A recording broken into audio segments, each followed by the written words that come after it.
I'm AJ Jacobs, and you're watching Mr. Media. Is that what you wanted?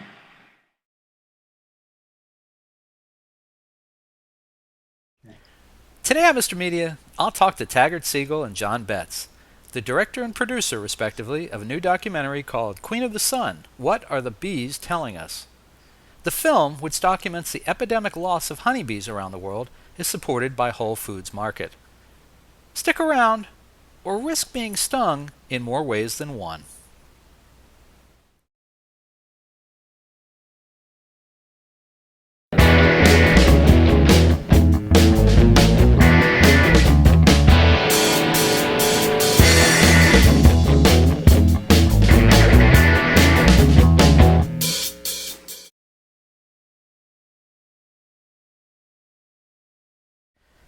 Mr. Media is recorded live before a studio audience of people who will deny until the Atlantic Ocean becomes one with the Great Lakes and the only crop left on Earth is corn in the new media capital of the world, St. Petersburg, Florida.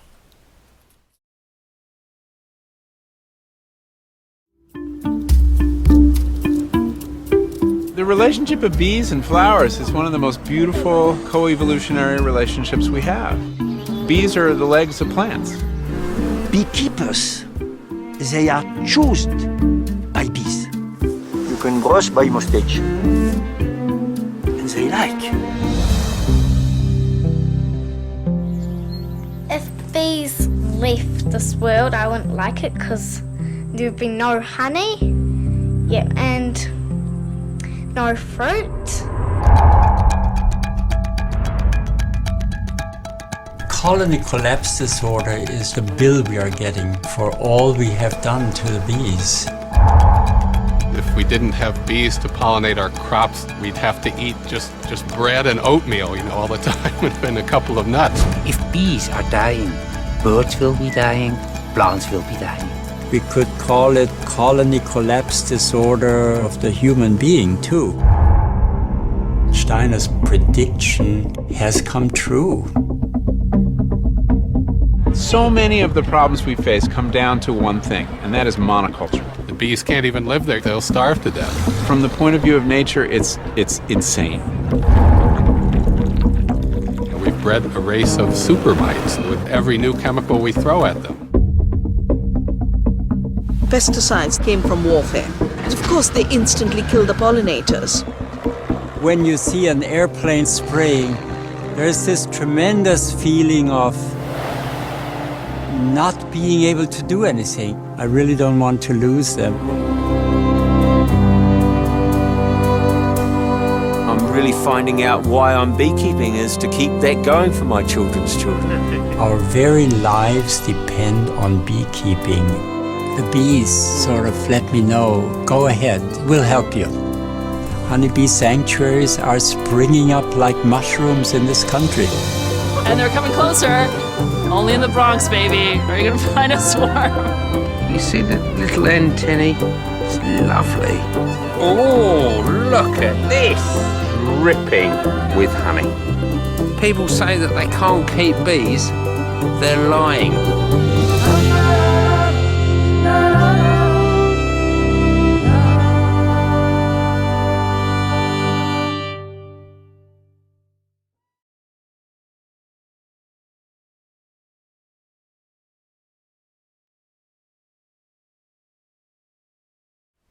One of the favorite songs around the Mr. Media homestead for the past few years is Johnny Appleseed. It's a rather pleasing pop ditty by Joe Strummer and the Mescaleros with a very serious message. Don't go killing all the bees. Now, I kept hearing that song in my head the entire time I watched a new documentary about the plight of the world's honeybees, directed by Taggart Siegel. Queen of the Sun, What Are the Bees Telling Us? Has a tone that, like Strummer's song, is also gentle, but it hits home. If industrial farming practices are not reined in soon, the world will have little besides corn for crops. And speaking as a guy who has trouble digesting corn, that's a pretty frightening prospect. Mm-hmm. Queen of the Sun has a big corporate sponsor, Whole Foods Market. And if you've ever been in one of their stores, you know Whole Foods has a vested interest in supporting as wide a diversity of farming as possible. Now, that said, I wish some more mainstream grocers, such as Kroger on the West Coast and Publix on the East, had shown a similar interest in supporting the message of Queen of the Sun. Joining me today to talk about their film and the bees are the director, Taggart Siegel, and producer, Jon Betz. Taggart and Jon, welcome to Mr. Media. Thank you very much. Thank you. Great to be here. Good to have you. How does a documentary such as Queen of the Sun even get off the ground? Even made? Like how it's actually filmed, or? Well, I mean, there's Taggart, and I should point out that, folks, as you're looking at your screen, Jon is on your left and Taggart's on your right. What I mean, Taggart, is how do you, there are a lot of great ideas for documentaries. Some get made, some don't. This is it's very narrowly focused.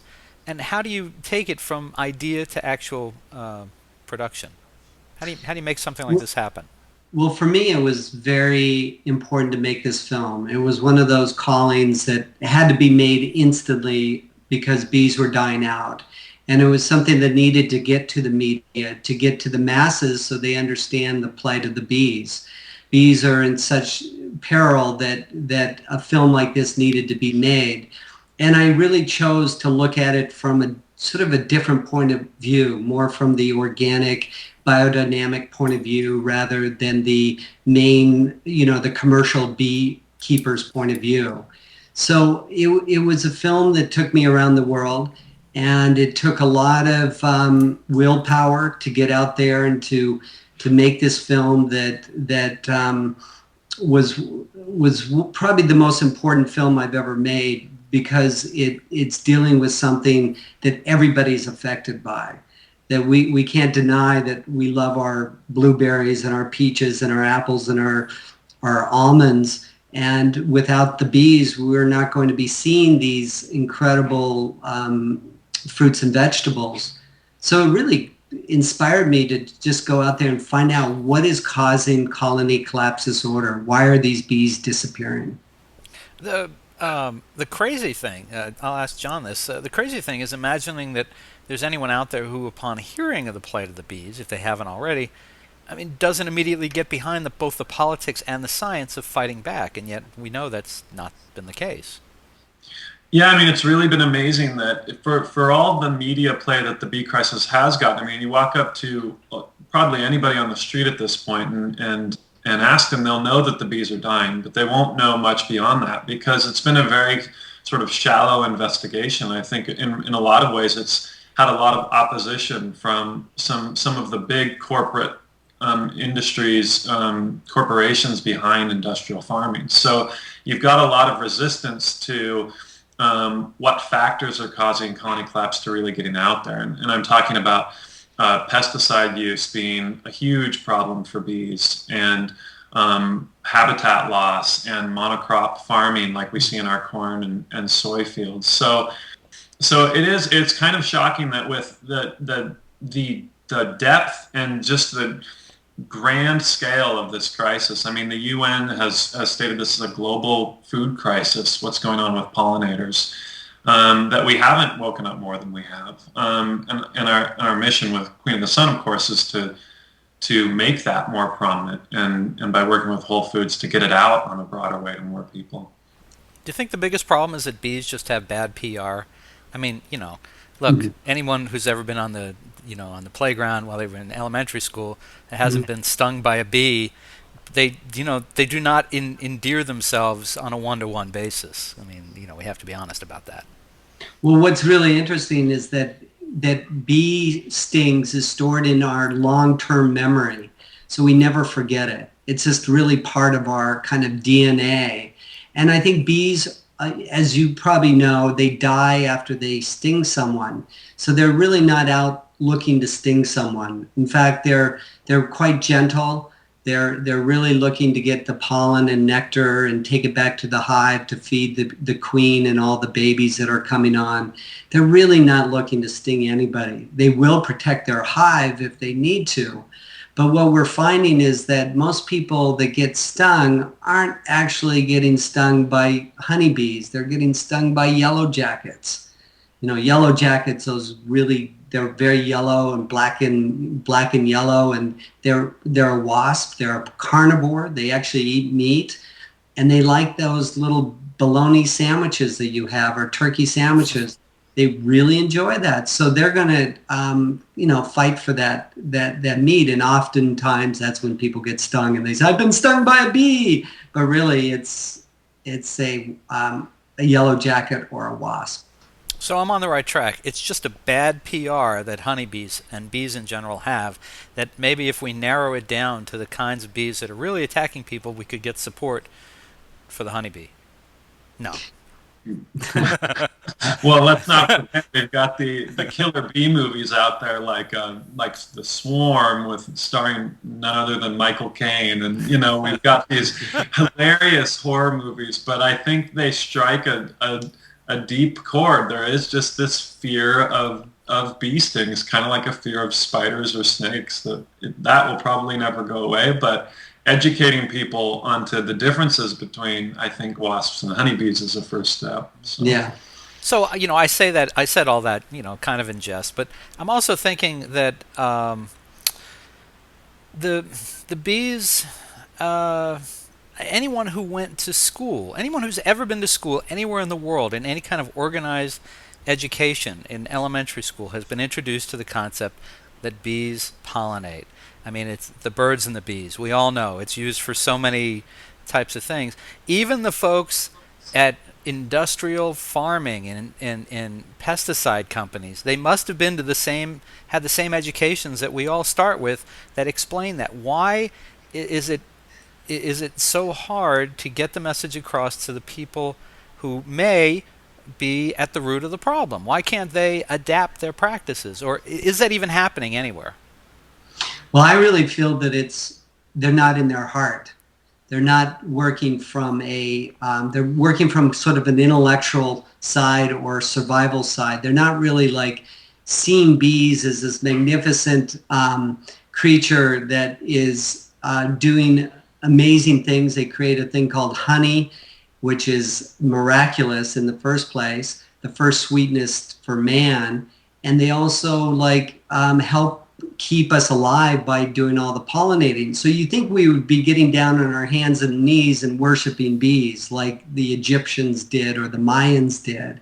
And so I think our science in schools is pretty cold, meaning that, it's just like in our head, and we're not really connected to those little insects. They're just something to exploit. And I think that all has to change. I think we have to get more into the awe and wonder of bees and all pollinators. And then I think we're going to have reverence or respect, at least, for these honeybees, and maybe possibly try to save them. Because if we save them, we're also saving ourselves. I think also it's just really at the level that you're at with these big corporations, such as Bayer or Monsanto, they are so removed in some ways from what's actually happening out there. To them, it's just an economic puzzle. It's how do we grow more food for less money, and how do we create this artificial system and continue that, because that's where we get our profits from. We get our profits from creating pesticides. Pesticides kill bees. I mean, anybody knows that. That's they all know that. But what they're trying to do is just completely get around bees, create crops, genetically engineer crops that don't need bees to pollinate them anymore. I mean, corn is wind pollinated, so that's an easy one. You just put corn close together and it pollinates each other. But what we don't realize, most of us, is that even though it's wind pollinated, bees are on corn and getting the nectar all the time. So even though it's not required for bees to be there, they're still all over that corn and getting contaminated. And so, but there's a lot of genetic engineering to create almond trees that are self-pollinating, because rather than solve the problem at this point, it's like they're so deep into it, they just want to sidestep it completely. Are the so is the issue with the bees? Is it wrong to group it with I may reference early in the show to people who don't believe in global warming, and the idea that the Atlantic Ocean will soon meet the Great Lakes if the ice caps melt. Is it that type of thing that you're fighting against, or is it just an industrial farming issue that needs to be dealt with? Well, I think it goes beyond industrial farming. It does start back in the early 1920s when Rudolf Steiner, the scientist and philosopher who did predict in 1920s that bees would die out in 80 to 100 years if we continue the practice of queen breeding or artificial queen breeding. And queen breeding, like what we do with cows or chickens or pigs, we overbreed them and their genetic pool gets weakened and everything. So over the years, we've been queen breeding, and that's kind of weakened the genetic pool also. So I think all these things contribute to the weakness of a bee. So you can't just say it's just pesticides. If we eliminate pesticides, bees are going to bounce back. Well, they probably will. It'll probably help tremendously. But we also have to look at all these other practices, such as trucking bees across the country. Like, these bees are meant to stay home on a farm, and they're often trucked all the way from Florida to Central California, where they pollinate 740,000 acres of almonds. So, and I think to answer your question too, it's because there's multiple parts to the bee crisis. It's not just, it can't be easily pegged, to simply one factor. We know it's multiple factors. There has been some resistance in people that say, oh, well, it's like global warming and, no one knows for sure what's happening to the bees and it's this mystery.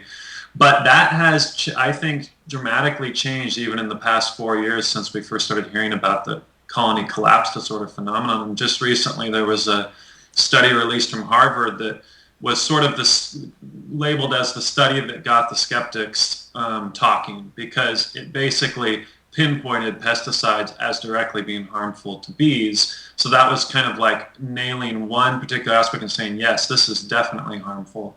So there's a progression of backing up some of the things that are more in the theory or anecdotal level to the science level, but it's sort of coming to pass. So I think it's harder and harder to kind of naysay that this is a serious crisis that we're facing. And, so they can't really dispute it, but will they do anything about it? That's the serious question. Will these big corporations that are putting millions and billions of gallons of pesticides on the land, or the farmers are doing that, they buy the product, will they stop doing it? Will it be banned? Like it's been banned in many countries around the world now. They're starting to ban neonicotinoids because it's killing bees. So will the U.S. wake up quick enough to to curb this crisis? So you're concerned about pesticides, concerned about trucking the bees. What about the people who worry about microwaves and cell phones and cell towers? Is that an issue, do you think, as well? Well, there's no real proof that it really does a lot of damage, but if bees are really sensitive beings. I mean, they communicate with each other. They have their own language, and with microwaves and everything like that would interfere to a certain degree. They've done one major test, where they did put cell phones onto the hive, and the hive did die out, whereas the other hives that didn't have the cell phone didn't die out. So, I think most scientists would not feel that that's scientific enough, but I do think it affects us. It interferes with a lot of the communication. It interferes on a cellular level too. I'm assuming that you guys didn't approach this as neutral, objective observers. Is that safe to assume here, based on what we've discussed? Well, I think. I mean, obviously, we're biased for the filmmakers. We made this film, but I think the evidence is really out there in a very big way. I mean, I think you will meet very few people that can actually back up that the way that we're farming is sustainable and will last. I mean, the people that doing it, the excuse is that that's the only way to feed the world. It's not that it's a good way to farm for the earth. It's a good way to farm for us. It's creating good quality food. It's that we need volume because population growth is so dramatic. I mean, at least that's been my understanding. And there probably are people on the other side that are like, oh yeah, it's the best thing ever. But yeah, I mean, we come at it knowing that these are things that need awareness raised about them. So. And how do you guys feel about the alternative fuels that are crop based? Are they part of the problem, or are they part of the solution? Well, my feeling is that we don't need more cornfields, and we don't need more. We can't be so dependent on a corn that doesn't really sustain us. They've taken out most of the protein. It's all starch. It's all sugar. Makes corn syrup, which, as we know, is not good for us. And there's a great deal of obesity out there from that corn syrup. And the government subsidizes this, and there's just we have to sell the corn, they feel, because otherwise there'll be mountains of corn. And so they turn it into fuel. And I just feel like it's just creating more genetically engineered food or fuel. And it's taking away those ecosystems that are so necessary for all the pollinators and animals to be living in. We take away those vibrant ecosystems because we want to plow that under to create, a farm, and then destroy the soil by putting lots of pesticides in and herbicides and chemicals in. And it's just unfortunate because we could have this incredible thriving ecosystem. Now, Taggart, you mentioned early on in the interview that you had traveled all over the world working on this, and I know from watching the film that you interviewed a lot of people outside of the United States. I know that because many of them had funny accents, or they had subtitles under when they were talking. So I know that a good chance that they are not in the United States, although they could have been. But my question, all kidding aside, my question is, how do you assess the knowledge and veracity of people, whether in the United States or elsewhere? I'm not trying to be, I'm not trying to create an island nation here, but how do you decide who knows what they're talking about and who doesn't when you put something like this together? Well, because the film was focusing mostly on organic and biodynamic beekeepers, I followed my instinct. We interviewed a lot of people that didn't end up in the film, but we did film a lot of scientists that are more in, let's say, Dr. Vandana Shiva. She's a physicist. And she's definitely about like let's protect the pollinators. Let's get rid of the monocultures. Let's create a more of a democracy. So she's definitely really very much more outspoken than others. But I did choose carefully. I mean, there was Dr. Johannes Wirtz at the Goetheanum. He's a microbiologist and a beekeeper, and I really feel like he had deep insight into not only the mysteries of a bee but also the scientific aspects.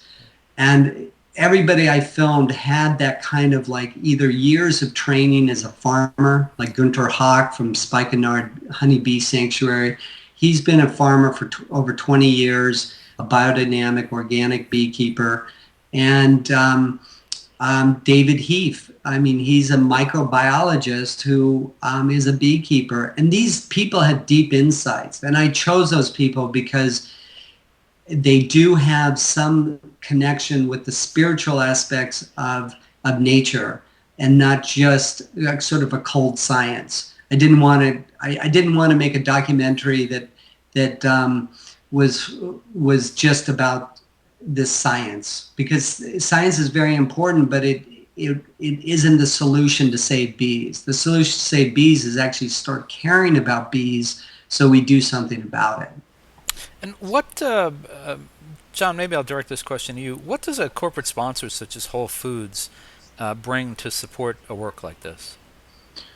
Well, Whole Foods has gotten behind the film in a very big way, especially this year for their Do Something Real Film Festival, which is an online film festival that's for the whole month of June. We're the featured film. And they've just really gotten behind the whole message behind Queen of the Sun. It's not just the film. They have a whole bee awareness campaign going on in many, many, many of their stores across the country.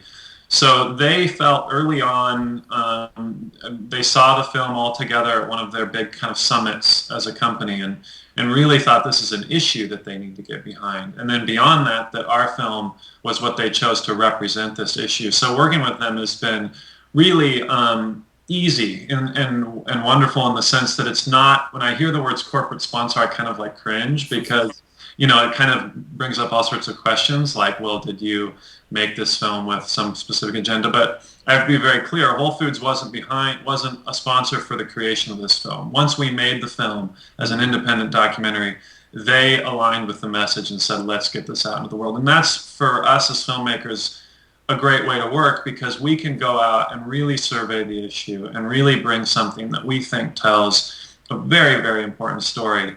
And then the job is to really get it out into the world, which is a very hard part of making independent documentary. So to have Whole Foods get behind it in such a big way has been huge support for this whole issue, I think. So do they support the film with cash or in kind? I mean, do you have like a year's supply of organic bread available to you, or is it real green bread that you can spend? It's really about publicity, you know, and about spreading the word and about awareness campaigns. So it's not just a bank account that we're talking about. It's getting people active and moving, and part of it is really knowing, and we can believe in them, I think, pretty wholeheartedly with a lot of their message. That they're going to really galvanize people to create change, and that's what we want. So that's really been the partnership. All right. Well, as we sort of wind down, I'm kind of curious what it would take for the two of you to look back on Queen of the Sun and believe that it was a success. What does it have to accomplish? Oh, man. Yeah. Well, for me, it's like, I think it's a strong enough film for everybody to see it. Like, I wouldn't be... I really think it could make major change in the world. And so a lot of times these kind of films aren't shown on television because it's not commercial enough. And so we have to find other ways of getting the film out there. And we're doing it on our own site, queenofthesun.com, or in Netflix. It's reaching thousands and thousands of people there.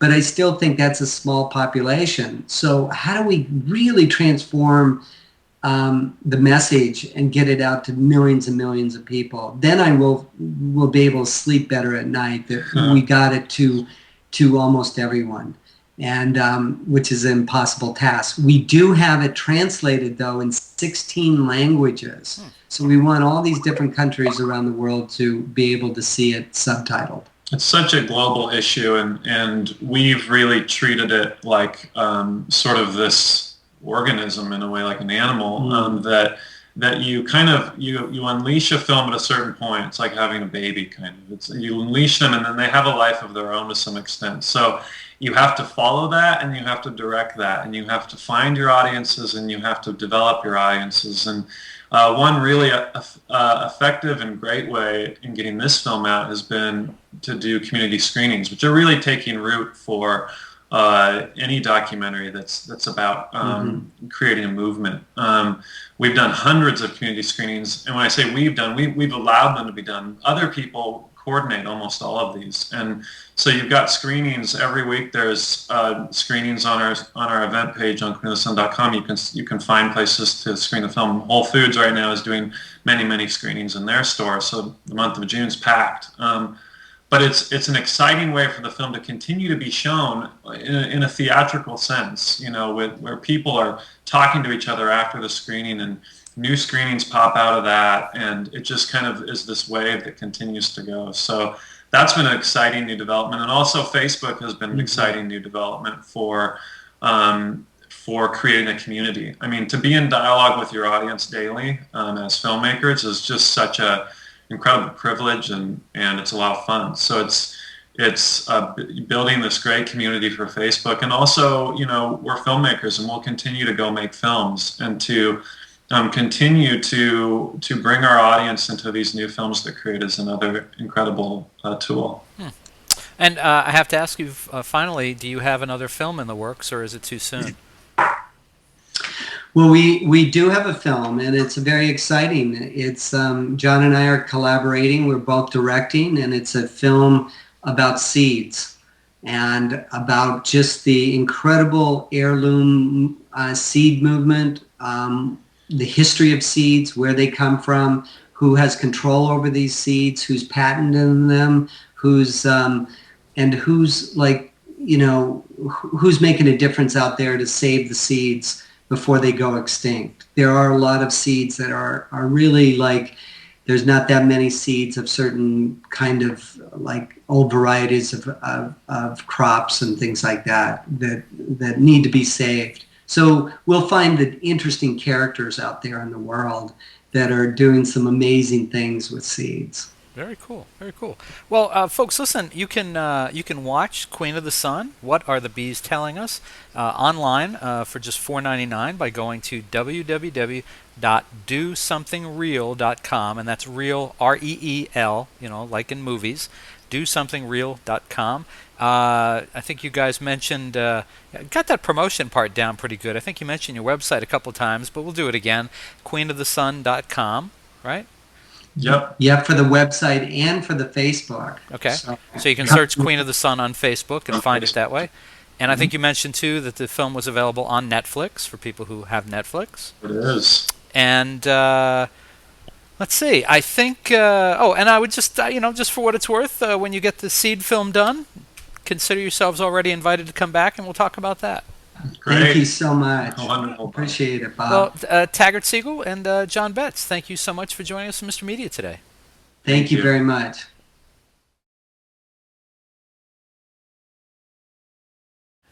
You can see and hear almost 1,000 Mr. Media interviews by visiting our main site, mrmedia.com, mrmedia.com.